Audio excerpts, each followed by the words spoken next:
La sédentarité, depuis des années, c'est très connu, ça tue autant que le tabac dans le monde.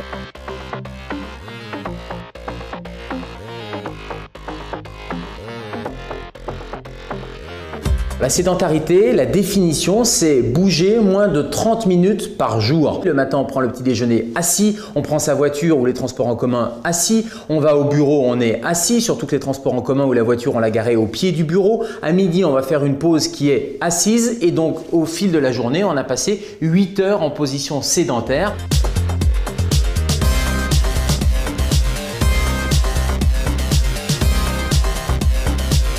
Il y a plusieurs conséquences négatives sur la santé de la sédentarité. Première conséquence, elles sont, j'allais dire, sur les maladies métaboliques, l'hypertension artérielle, le diabète, toutes les maladies cardiovasculaires, le risque d'AVC, etc.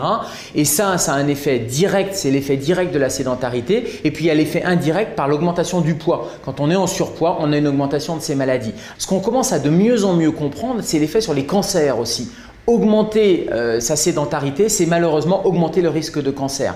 Cancer digestif, le cancer du côlon, cancer gynécologique aussi. Et pourquoi? Les études sont en train de montrer que ça a un effet sur les chromosomes. C'est-à-dire que le fait de rester assis raccourcit les chromosomes, l'extrémité des chromosomes qu'on appelle les télomères. Et puis il y a un troisième effet qui pourra expliquer en partie les maladies neurodégénératives, Alzheimer, les maladies de Parkinson. On voit que ça a un effet négatif sur les maladies du système neurologique et donc la sédentarité augmente le risque de maladie d'Alzheimer.